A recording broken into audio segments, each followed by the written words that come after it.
Okay, good morning, everyone. I want to appreciate you for being a part of this, for your perseverance and for your patience. I know we've taken a lot of time before we were starting this, so I want to appreciate you for your patience and for being a part of this.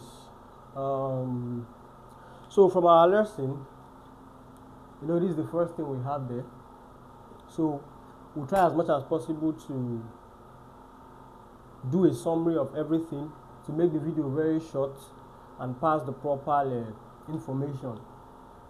So basically, there are some things that we'll be teaching that might not be necessary, but you just have to teach it, right? So from our first this thing, we'll just go straight to the point, take everything, the important things that are necessary we should know. That's basically what we are doing. So we'll just start with this. Definitely these two things are not necessarily useful, because there is no patient that will come to your place or to your store and ask you what is pharmacokinetic or what is pharmacodynamic. So but it's just good for you as a health practitioner to know these things, right? And where do you see these things? When you get a medication and you take the leaflet of that medication, you always see pharmacokinetics and pharmacodynamics, right? So what we are just trying to do is to just give you an insight of what these terms mean, right? Of what these terms mean. So pharmacokinetics is a kind of explanation that they give for you to understand what your body does to a medication when you take it. For instance, you take paracetamol tablets, for instance, PCM. Now, what does your body do to that paracetamol that you took? So there is an acronym they use to explain this pharmacokinetics. But you should just know that pharmacokinetics explains what your body does to a drug. Basically, that's the explanation of pharmacokinetics, right? So there is an acronym they use to explain this thing, which is, they call it ADME. ADME. This A stands for absorption. Absorption. When you take a medication, is it injection or what have you? Absorption. Your body has to absorb the drug first. That is the A. Then the D.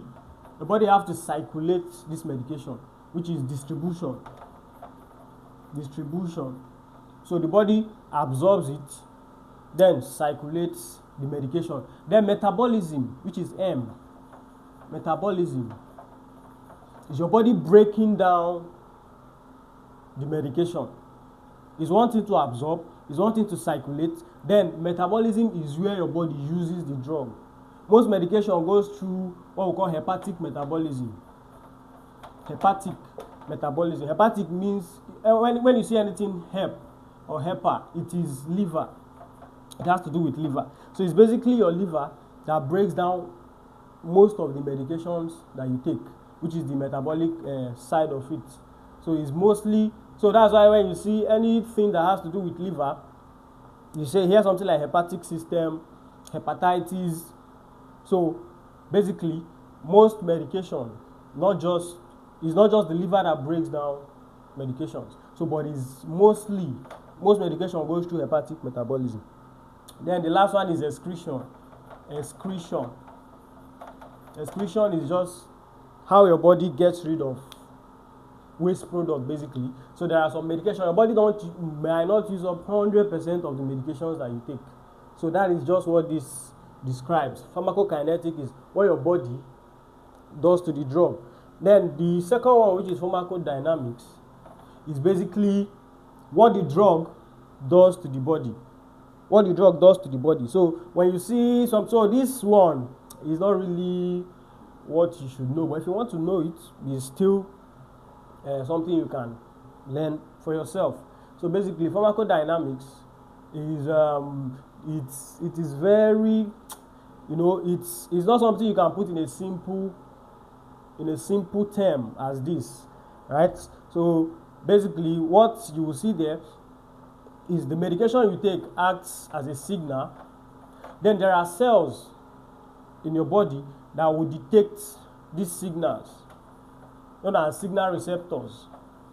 So it's not really, so I'll tell you that these two is not really important, but if you just want to know them, you can know them, but they are not really useful, because no patient will come and ask you what's pharmacodynamics. But why we are just giving you this explanation is that when you take a drug leaflet and you're reading and you see terms like this, you already have an idea of what it means. So without taking much time, let's just go to vital signs. So we are trying to make the video very short so that you can pass the necessary informations. So now the second one is vital signs. Vital signs is something that everybody should know. As a health practitioner, you should know what vital sign is. And also, to just make it very fast, because these are not really, they're not really that important like that, right? To make it very fast, but vital signs is very, very crucial. It's very crucial. It's something that you should try as much as possible to check. For instance, there may be a patient who is having blood pressure, for instance, and blood pressure most times comes with symptoms like headache, and maybe the person says he's having a very severe headache, and you give some medications. Maybe you give a medication that is for migraine headache. For instance, let's say Cafegot. You give Cafegot, which you know is for migraine headache, right? But Cafegot has 1 milligram of ergotamine and 100 milligrams of caffeine. So you are giving this drug to a blood pressure patient who is having severe headache. You see that the 100 milligram caffeine has a tendency of skyrocketing the blood pressure, which means you have made the issue worse than it was. So that's just by the way. So it's essential that you take vital signs, especially when it has to do with elderly patients. Elderly patients, it's essential that you take the vital signs. So basically, we'll just take them one after another, and we'll try and give an estimated range. What I mean by estimated range, if you come to temperature, for instance,